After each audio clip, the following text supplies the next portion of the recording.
It's all about having your own vision and sticking with it, even if everyone else around you is saying, "Oh no, it's not such a good idea." I mean, if it feels right for you, then go for it. If it doesn't work out, you can always learn something from every experience anyway. Yeah, that's right. You've got to be prepared to fail.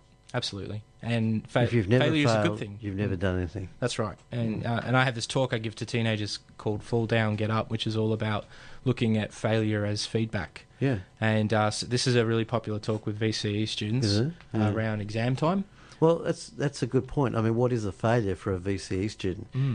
For some people, 94.5 will be a failure. Yeah. For others, it'll be a huge success. That's right. It's a very personal thing. Yeah, and another point I'd like to tell people is, come up with your own definition of what success and failure means, because I guess there's the societal version of success, fame, fortune, all these fans and being on TV and everything, but not everybody wants that. I think if you define it for yourself and you sort of set your own benchmark, then you're less influenced by all these other, especially for young people when they're so influenced by their peers, but mainly the media that's setting all these expectations on what is it to be successful. And if you're not, sorry, you're a failure. You're no good. And young people get really consumed by that. Money won't make you happy, but it keep you miserable in a better neighbourhood. That's a good saying. Yeah, definitely. I mean, obviously there's a lot more to life than money, but it helps to have money. Oh, absolutely. And that's part of the measure of success, isn't it? It is, and as long as if your goal is to make wealth, there's nothing wrong with that. I always encourage people to use it for good and not just materialistic gain, because you're not really sharing it with other people, are you? I was just reading before about the I don't know whether you're listening, though, the world's most expensive hotels. Did you hear me talking about that? I didn't know. The number one hotel is in Geneva. The Royal Suite at some Queen Anne hotel, whatever. It's from $75,000 a night. You're joking. No, I'm not. Is it just the one room? No, you get 8 rooms, you get the whole floor. Wow. You get a butler, you get a chef. I don't know what I'd want for that. Gosh. $75,000 a night. A night. Now, if you're a multi-billionaire, yep, it's nothing. That's if you're you or me, that's ridiculous. Yeah. But it's an example of what you can do with money, I suppose. Well, I think to me that's obscene. I don't think anybody should be spending that much money on a hotel room. No, because then the money's gone, isn't it? Well, no, it's gone to the hotel. Exactly, yeah. I guess their shareholders are pretty happy about it. I don't know. Definitely. But money, people get carried away by money. They can, yeah. It's such a temptation to have all this money, because then we can go out and buy stuff and do things. Stuff, yeah. Consumable things. Stuff is good, yeah. Yeah. And you walk around, you probably don't, but if you walk around in one of those women's fashion shops in the city, it's unbelievable. It's $300 and you look at it for a T-shirt and you're thinking, you got to be kidding me. But if you've got unlimited money, they don't care. Yeah. And some people will pay that much for clothing. And they do, otherwise they wouldn't be selling them. That's right. But for you or I, it's like spending $3, so it's nothing to them. That's right, yeah. Yeah, a bit sad, isn't it, really? It is a little bit. I guess everyone's got, their different values about what they're going to spend money on. Do you find in general that the youth you're talking to are materialistic? Not always materialistic, but they do enjoy spending their money. And we all do that. And most of the time it goes on consumable things, food, going to the movies, alcohol. They'll like to buy clothes, things like that. And that's just part of being young, because you see money as a way to have fun, as a bit of a novelty. And I was the same as a teenager. I'm not claiming I was any different. As a teenager, I didn't really save money. I got money and I spent it. But I always encourage my young people to start saving now, because when you're a bit older, you'll appreciate having it. Yeah, you will. It's always difficult to get that message across, though. It is. You try and talk about superannuation to people in their 20s and your eyes just glaze over. Absolutely. But if they thought about it then, they can have a much happier life when they retire. Yeah, definitely. And I say to my young people, like, a lot of them will have a negative view on money. And they're like, as soon as I get paid, my money just disappears. And I'm like, well, the way you spend money is a reflection of, what's important to you. So what's important to young people... Did you really need that 15th T-shirt? That's right, yeah. What's important to young people is their clothes, their image, how they look, hanging out with friends, having a good time, and that can often cost money. It can, and it does. So it does. So once I help a young person set a goal for the future and connect the value of saving money to that, then they can actually start to save money. So Oh, well, that's a very difficult task you've got there. I'm it amazed. is difficult sometimes. I'm not amazed. I'm in awe that you're able to do that. Well, I love the challenge of it, Yeah. and I've always wanted to do something that was going to challenge me and push me, and it's still challenging. I mean, I've gotten better over the years, but it still has its challenges. I find the better I get, the stronger the challenges become, and then I just get presented with these new and challenging situations, or young people whose needs are more complex or whose goals are bigger. So the more that I get better, I find the challenges just get bigger anyway. So and that's a good thing. I don't want to ever No, but you're dead right, because you don't know what you don't know, right? Or I don't want to plateau as such, Yeah. because it helps me develop my skills and makes me a better coach and a better youth worker. So have you got a family of your own? Yeah, I do. Yeah. Last year, my wife and I had our first child. She's about to congratulations. turn 1. Okay, Yeah. you haven't tried your stuff on the 1-year-old yet. Yeah.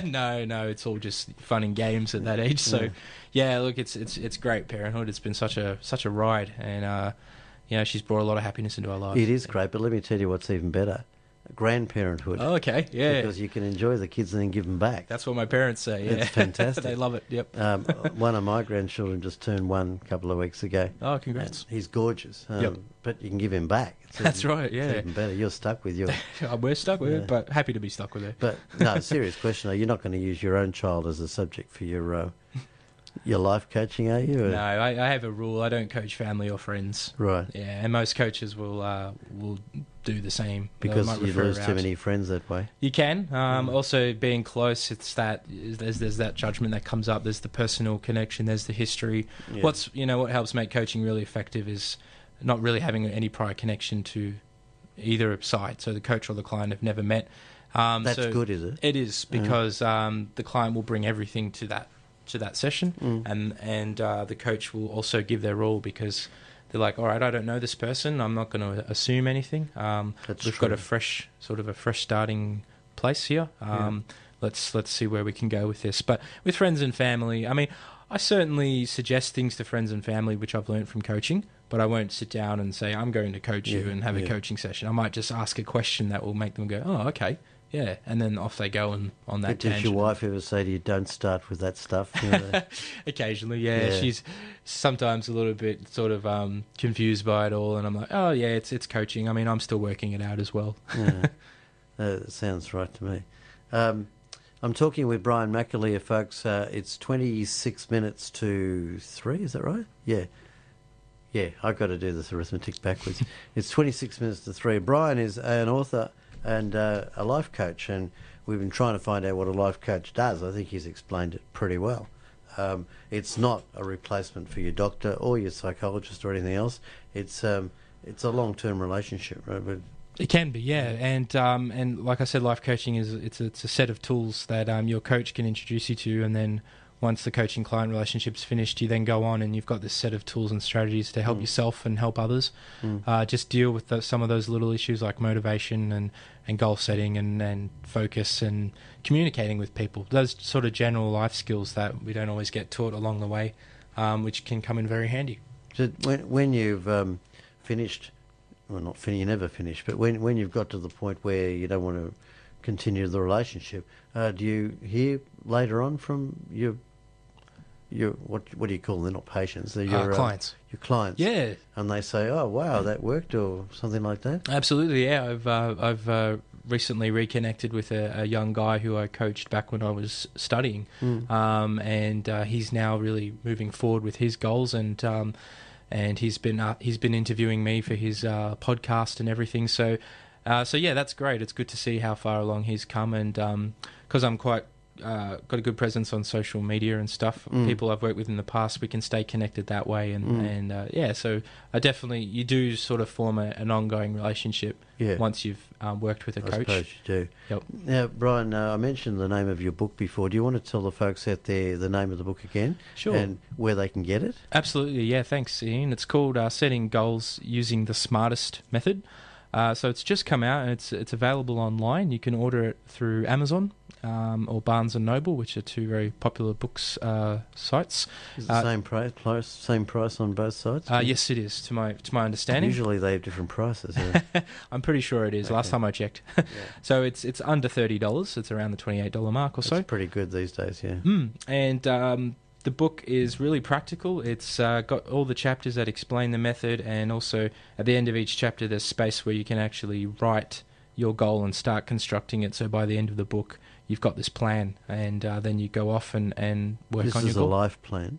No, for your goal, your particular goal. Oh, yeah. A more specific goal. Yeah, so you use the book to set sort of one goal at a time, and right. then it'll take you through it step by step. So yeah, you can order that online, and you can also just Google the smartest method, and it should take you to the Facebook page and the blog where you can access lots of other content and connect. And the author, folks, is spelled M-C-A-L-E-E-R, McAleer.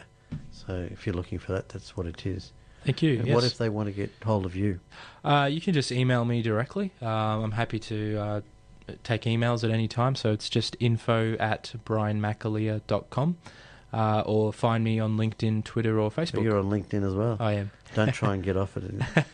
If you work out how to get off there, let me know. I will. Thanks, Ian. Yeah. So you're on Twitter and Facebook. What are these others? I don't know what they all are. Instagram? Are you on that? No, haven't discovered Instagram yet. Just the, I guess, the main ones: Facebook, Twitter, and LinkedIn. Well, they are the main ones. I've heard that Facebook's going out of fashion already with the young people. Yeah, it's not really cool anymore. Most people on Facebook are sort of in their 20s or 30s. Yeah. There's not many teenagers. There's other sites that they jump on. But what do they jump onto?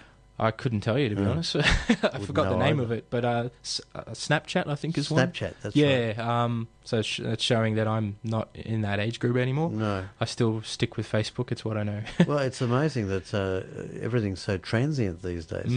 One day Facebook is it, and the next day no one wants to. Well, that's not true. Yeah. Younger people don't want to use it anymore. Yeah, the next thing comes along, and but... and it just shows you how effective Facebook is. I mean, we're talking about it here, and effectively we're promoting them and doing business for them. So no, we're not. Don't get on Facebook, folks. I'm not on it. I'm not missing a thing, I'm sure. You don't need people going to the toilet and saying, "Oh, I'm going to the toilet." Like, who cares? I'm on the train. Who cares? Yeah, I just try to keep it interesting. Well, if you're putting interesting stuff, that's fair enough. It's like people on the phone on the train. Yep. And you know that the first question the other person asks when they ring up is, "Where are you?" Yep. Because I'm on the train. That's it. We know you're on the damn train. The whole train hears a conversation. Yeah, I know. You don't want to know about it. Anyway, that's built to buy. So you don't have any plans for another book at this point? This is. I've got ideas, but no sort of plans at this stage. Okay. I'm taking a little bit of a break after this has taken over my life for the past year. Well, it's like having a baby. You forget after a while how bad it was, and you do it all again. Yeah. So probably by the end of this year, I'll probably start working on the next book. That would be good. Yeah. Well, I wish you luck with that. Great. Thanks a lot, Ian. And I wish you luck with the life coaching. I think it's a great profession. It's one of those professions that didn't exist, as you said, 25 years ago. That's right, yeah. When I was in school, and no doubt when you're in school, though, what do you want to be when you grow up? And a lot of the professions that I would have said at the time don't exist anymore. But some of the professions that do exist didn't exist, so it all changes. That's right, yeah. There's a whole new field of professions coming at us, which we haven't even been invented yet. Well, that's right. And that's one of the places where the jobs will come from, is that, what's that...